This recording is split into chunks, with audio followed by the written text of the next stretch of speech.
Salam saudaraku yang terkasih di dalam Tuhan Yesus Kristus. Salam jumpa kembali dengan sumber artikel media rohani Parakletos.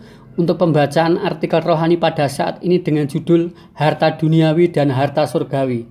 Ketika kita berbicara harta surgawi, jangan berpikir dan membayangkan bentuk benda atau segala sesuatu yang dapat kita lihat dan kita raba dengan tangan. Sebab harta surgawi itu hanya bisa kita lihat dan kita rasakan dengan kacamata rohani atau kacamata iman.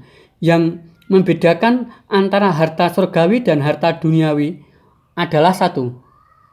Harta duniawi itu berlaku hanya di dunia saja dan tidak kekal. Sedangkan harta di surga itu berlaku dari dahulu, sekarang, dan selamanya. Dari kekal sampai kekal. 2. Harta duniawi itu bisa hilang di bawah pencuri, perampok, ngengat, dan karat. Sedangkan harta surgawi tidak bisa dicuri, dirampok, dan tidak akan tersentuh oleh ngengat dan karat. 3. Harta duniawi bisa dimiliki oleh siapapun tanpa kecuali, tetapi harta surgawi tidak. Semua orang bisa memiliki harta surgawi karena hanya orang-orang yang terpanggil dan terpilih dan yang dari orang yang empunya kerajaan surga tersebut. Yang disebut harta surgawi adalah Kristus. Karena eksistensinya tidak bisa dibeli dan ditukar dengan harta benda, kemewahan apapun dan berapapun yang ada di dunia ini. Mengapa demikian? Karena Dia adalah Allah yang Maha Kuasa yang menciptakan langit dan bumi serta isinya. Di bawah ini penyataannya mengapa Dia disebut harta surgawi. Jawabnya terdapat pada ayat firman Tuhan di bawah ini. Aku datang supaya mereka mempunyai hidup dan mempunyainya di dalam segala kelimpahan.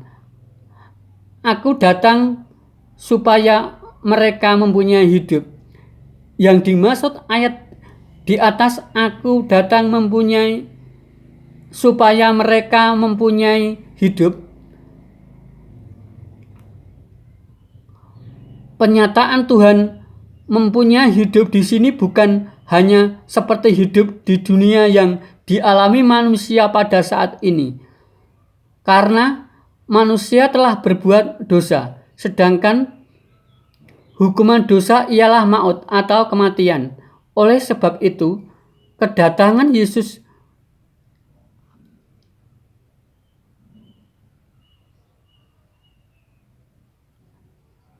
memberikan kehidupan sehingga manusia mempunyai hidup. Dengan kata lain, karena manusia berdosa itu sama dengan mati. Ketika ia dipanggil dan dipilih olehnya, maka ia mempunyai hidup yang diberikan oleh Kristus itu adalah hidup dari kekal sampai kekal. Maka dari itu keputusan ada di dalam diri kita. Masing-masing mau mati kekal atau hidup kekal. Dan mempunyainya di dalam kelimpahan. Apabila manusia itu disuruh memilih hidup berkekurangan atau hidup berkelimpahan, pasti tidak perlu berpikir panjang, langsung memilih hidup berkelimpahan. Kalimat yang mengatakan mempunyai hidup berkelimpahan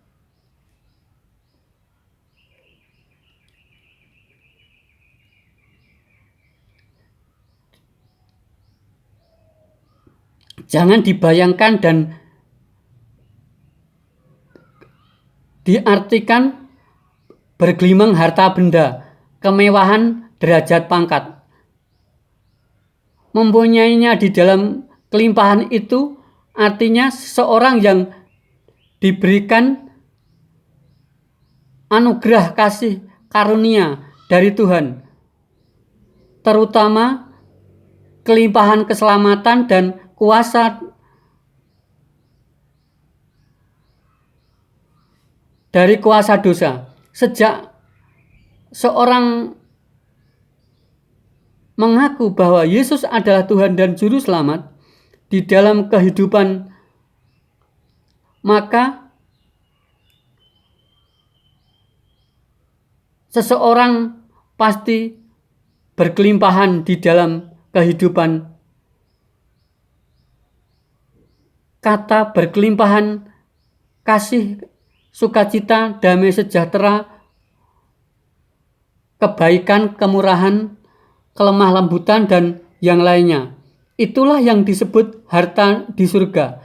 Bagi mereka yang menjadi pengikut Kristus, harta surgawi sungguh bisa dirasakan saat itu juga ketika dia masih tinggal di dunia atau di bumi. Justru dengan harta surgawi itulah para pengikut Kristus mampu untuk bertahan terhadap dinamika dan romantika kehidupan.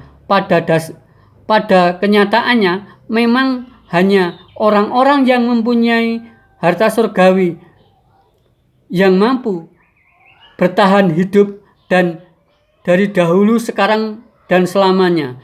Bagi mereka yang belum mempunyai harta surgawi